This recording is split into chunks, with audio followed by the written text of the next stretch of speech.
Assalamualaikum sobat.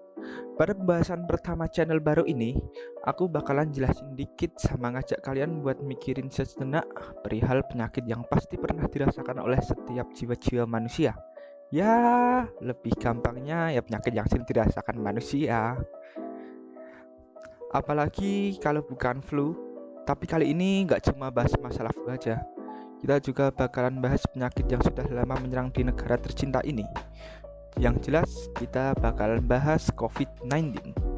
Kayak seperti thumbnail dan judul video ini, lebih tepatnya lagi mari kita bahas perbedaan kedua penyakit tersebut. Tapi alangkah baiknya kita kenalan dulu lah ya. Seperti hal biasanya, gak ada perkenalan, gak akan ada cinta. Canda-canda guys. Kecuali skrip sinetron, gak kenal, tahu-tahu jadi cinta, pandangan pertama. Gak usah dibahas. Kita lanjut aja.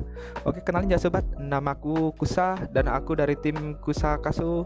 Ini juga ada admin Kasu, tapi dia lebih fokus sama editingnya. Ya disapa ya guys. Oke lah, mari kita bahas satu persatu dan saya bakal berusaha menjelaskan secara runtun walau aku sendiri nggak yakin bisa runtun sih.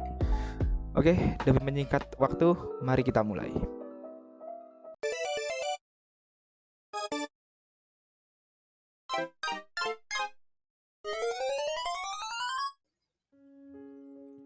Kalau pada dasarnya, keduanya itu memang berasal dari virus dan keduanya pernah mengguncang dunia dan mengakibatkan pandemik. Tapi apa sih sebenarnya pandemik itu? Pandemik itu istilahnya ya penyakit yang bikin ricuh seluruh dunia dalam waktu singkat dan masih berjalan sampai saat ini sih. Salah satu pandemi yang bikin flu itu misal flu Spanyol pada tahun 1918 sampai 1920 yang menjangkit 500 juta orang. Dan buat virus corona sendiri kalian pasti udah tahu yang katanya virus yang diawali dari kelelawar dari Wuhan kan? Nah itu kan sekarang masih jadi pandemik. Bener-bener nih virus corona baru 1 tahun mau udah Coldplay aja ya. Oke, mari kita bahas flu sedikit lebih dalam. Influenza atau yang lebih kita akrab sebagai flu adalah penyakit pernapasan yang menular dan disebabkan oleh virus influenza A atau B. Virus ini menular dari orang ke orang melalui sekresi pernapasan dan biasanya menyerang orang yang menghabiskan sebagian besar dalam kerumunan. Kak, tapi anak nolep aman dong. Oh ya nggak gitu juga. Kalau imun kita rendah, maka kalian bisa kena juga. Oke, ini sedikit info biar kalian jangan remehin flu juga sih. CDC sendiri memperkirakan sekitar 3.000 hingga 49.000 insan tewas akibat flu tiap tahunnya. Di Amerika, meski rasio kematian kecil, tapi bila tidak ditangani bisa berbahaya loh ini.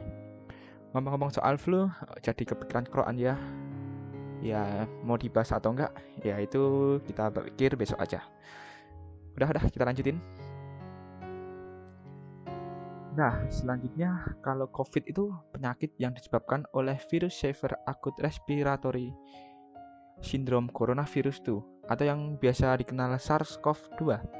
Ya, dari namanya bahasa gampangnya itu penyakit akut di pernapasan. Jadi virus itu membuat kita kena COVID-19 dan dapat menyebabkan gangguan sistem pernapasan mulai dari gejala ringan seperti flu hingga infeksi paru-paru seperti pneumonia.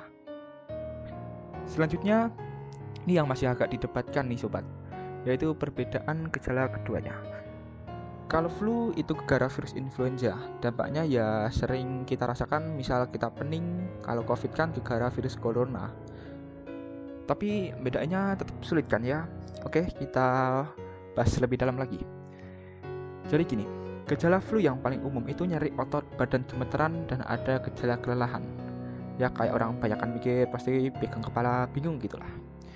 Itu lama-lama bisa jadi flu juga itu kalau imun kita rendah. Ya.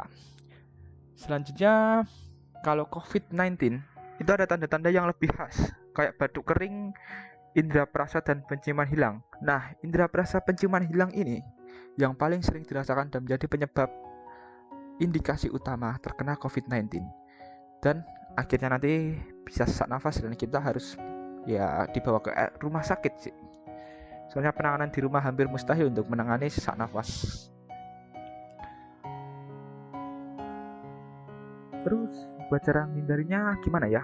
Ini pertanyaan yang selalu kita tanyakan selalu kita ingin terapkan, tapi ya pasti ada kendalanya juga. Ya, karena semua orang nggak mau kena COVID ini, kalian jangan lupa kalau gejala COVID ini kita harus selalu siap-siap.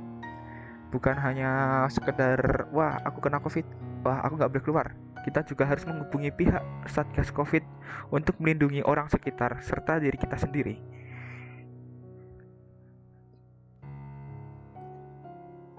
Terus buat nyegah COVID gimana ya? Ya, pertama pakailah masker di tempat umum. Kalau bisa masker kesehatan ya.